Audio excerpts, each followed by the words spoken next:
ओम गम गणपते नमः। ओम सरस्वते नमः। हरि शरणम राधे राधे। श्री विष्णु मम हृदय में प्रेरणा करने वाले नाथ, लिखो महात्मा कार्तिक, राखो सिर पर हाथ। कार्तिक महात्म्य अध्याय 19। राजा पृथु ने पूछा कि हे नारद जी, जब आप यह कहिए कि भगवान विष्णु ने वहां जाकर क्या किया तथा जलंधर की पत्नी का पतिव्रत किस प्रकार भ्रष्ट हुआ। नारद जी बोले, जलंधर के नगर में जाकर विष्णु जी ने उसकी पतिव्रता स्त्री वृंदा का पतिव्रत भंग करने का विचार किया। वे उसके नगर के उद्यान में जाकर ठहर गए और रात में उसको स्वप्न दिया।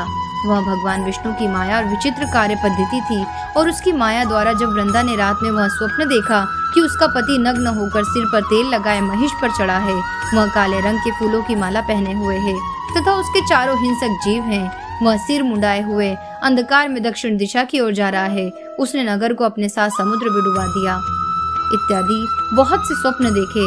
तत्काल ही वह स्वप्न का विचार करने लगी। इतने में उसने सूर्यदेव को उदय होते हुए देखा तो सूर्य में उसे एक छिद्र दिखाई दिया तथा वह कांतिहीन था। इसे उसने अनिष्ट जाना और वह भयभीत हो रोती हुई छज्जे अटारी तथा भूमि कहीं भी शांति को प्राप्त न हुई। फिर अपनी 2 सखियों के साथ उपवन में गई, वहां भी उसे शांति नहीं मिली। फिर वह जंगल में निकल गई, वहां उसने सिंह के समान 2 भयंकर राक्षसों को देखा, जिससे वह भयभीत हो भागने लगी। उसी क्षण उसके समक्ष अपने शिष्यों सहित शांत मौनी तपस्वी वहां आ गया। भयभीत वृंद उसके गले में अपना हाथ डाल उससे रक्षा की याचना करने लगी। मुनि ने अपनी एक ही हुंकार से उन राक्षसों को भगा दिया। वृंदा को आश्चर्य हुआ तथा वह भय से मुक्त हो मुनिनाथ को हाथ जोड़ प्रणाम करने लगी। फिर उसने मुनि से अपने पति के संबंध में उसकी कुशल क्षेम का प्रश्न किया। उसी समय 2 वानर मुनि के समक्ष आकर हाथ जोड़ खड़े हो गए और जो ही मुनि ने भ्रुकुटी संकेत किया, त्यों ही वे उड़कर आकाश मार्ग से चले गए। फिर जलंधर का सिर और धड़ लिए मुनि के आगे आ गए। तब अपने पति को मृत हुआ जान वृंदा मूर्छित हो पृथ्वी पर गिर पड़ी और अनेक प्रकार से दारुण विलाप करने लगी। उसके पश्चात उस मुनि से कहा कि हे कृपानिधे, आप मेरे इस पति को जीवित कर दीजिए। पतिव्रता दैत्य पत्नी ऐसा कहकर दुखी श्वासों को छोड़कर मुनीश्वर के चरणों पर गिर पड़ी।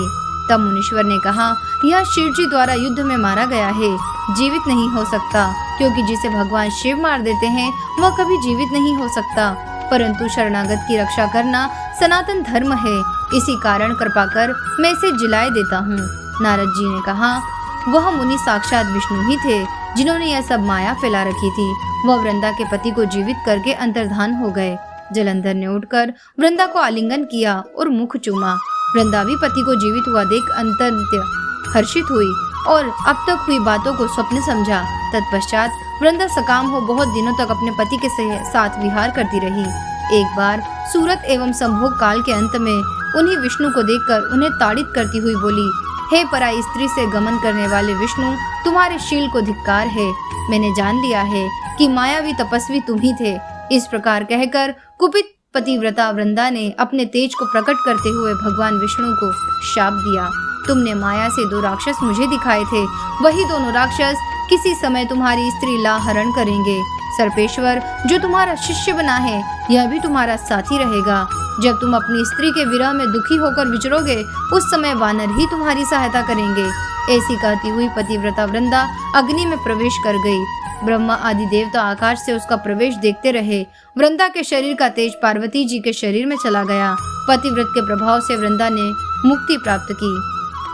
तो ये था कार्तिक मास महात्म्य अध्याय 19। राधे राधे।